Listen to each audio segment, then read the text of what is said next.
Hey beautiful people, today we are going to talk about a favorite tactic of a narcissist in relationship, and it's withholding. Why this type of psychological manipulation is so detrimental?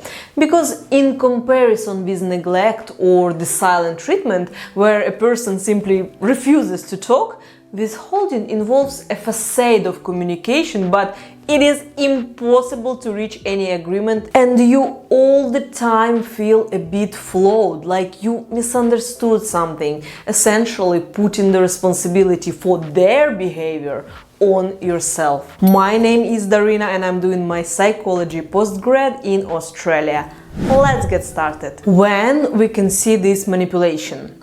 Withholding occurs in situations where you need to discuss an important topic with someone who is high on narcissistic traits. They appear like willing to talk, but the issue never gets resolved. For instance, you might need to discuss moving in together after agreeing to do 6 months ago.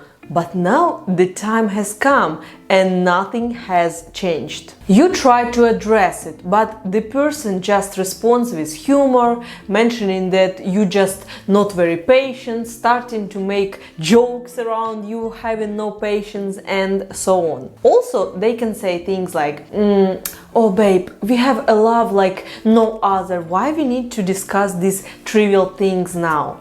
Technically avoiding the serious discussion. Or maybe they just change the topic. For example, you say, we need to talk about such, and the narcissist be like, yeah, definitely, but in the process of conversation, you realize that you talk about completely different things. For example, their problems at work. But when you try to get back to the topic of a conversation, they can start blaming you that you are not sensitive enough, and that you do not care about them, and that you put your problems as more important than their problems, etc. So the conversation just doesn't happen again. Another way they will withhold is that no matter when you approach them for a conversation, it is never going to be the right time. For example, again, talking about moving in together, but this stringing along can continue endlessly.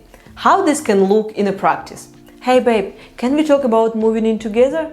Yes, absolutely. I think it is a great idea. Can we do it over the weekend?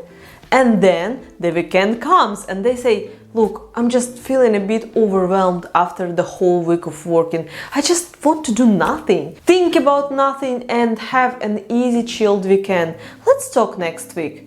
And then next week comes and they be like, oh, I remember, we had to talk, but there is this emergency project I was assigned at work. I need to finish it by the end of this month and we will get back to our conversation. Is it okay with you? Maybe while I'm working, you can start looking for the apartments to rent or start looking at some furniture that once we move in, we can assemble our beautiful nest together. And you, of course, as a rational person saying, sure, my love, you understand, you don't want to put any pressure on them. And when the next month comes, you guys are having an argument that is provoked by them. And this argument just happened out of the blue. And of course, you need a couple of weeks to cool down before talking about moving in again. So can you see where I go with these guys? By the way, if you are getting value of this video, can you please hit a like button and subscribe to my channel? It really will help me as a new creator to develop this channel. Let's get back to our postponing.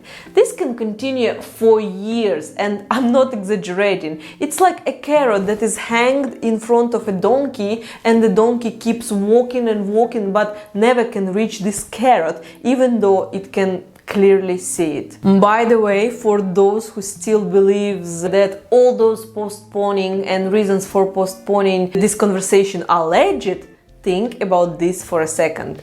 If the boss of your narcissistic boyfriend or girlfriend will offer them a $10,000 a year pay rise on top of their base salary, and they will just need to discuss some details, would they find time to do so?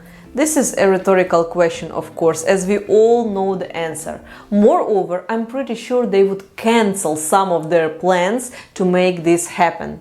Where am I going with this? that a person always finds time for everything that is truly important to them and what they truly want. So if they wanted to move in with you, they would indeed be interested in having those conversations. Another withholding tactic they use is intellectualizing. Narcissists love to have this philosophical conversations about relationships in general, about the future, about the importance of things, but never addressing your specific question. So you do end up having these conversations, and it can be a very long one, but it is a bubble. It is empty words. There is no solution. It is just some high speech when a narcissist feels validated by your attention while technically giving you nothing in return. Now let's move to the next question. Why do narcissists use withholding? What's the point? What are they getting out of it? It is pretty simple. Their goal is to maintain a narcissistic supply. They want to feel significant and needed. For example, let's use this example of moving in together. Let's say a guy is a narcissist and he isn't ready for the financial responsibility or emotional challenges.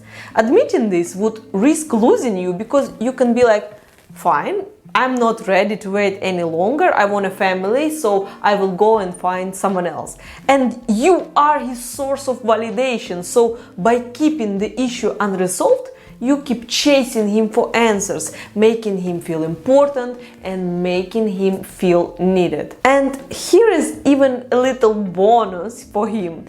You appear demanding and unreasonable, while he plays the peacemaker. By the way, narcissists might also use gaslighting to keep this image of a peacemaker and making you look unreasonable for having emotions or asking questions. Why ruin our mood? Why are you being so hysterical? They wear a metaphorical white coat, treating you as irrational. You chase answers and they feel like the calm, rational one, making you seem more demanding. So, what makes you stay in these relationships if things like that are happening? Firstly, because a narcissist appears willing to talk, unlike in cases of silent treatment, they respond, often with complex, thoughtful answers. It is just not what you want to hear. Secondly, you are emotionally attached to this charismatic and unusual person. And thirdly, you really want to resolve these issues to stop feeling foolish, providing that you are not the irrational one. So what do you have to do then? If the issue is crucial and the person keeps being flaky, you must make your request clear. For example, we agreed to move in 6 months ago. If we don't do this by next month, I'll make other decisions.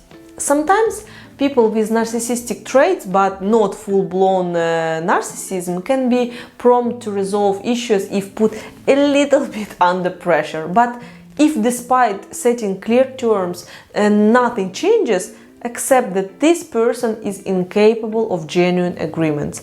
You must decide whether to stay in a relationship without a future or leave. And now, a question to my thinking audience. Have you ever been in a relationship when you realized it had no long-term potential, yet you have stayed with that person for some reason? Maybe emotional attachment, fear of loneliness, maybe financial benefits. It would be nice to hear about your experience in the comments section. If you feel a need for stable, long-term relationships and realize that the person next to you just isn't capable, you have to realize that continuing will lead to even more time waste. Relationships can't be problem-free, but successful ones involve the ability to resolve conflicts. So I would highly recommend you to watch this video next on how to argue effectively. Take care of yourself and your loved ones, and I will see you in the next video.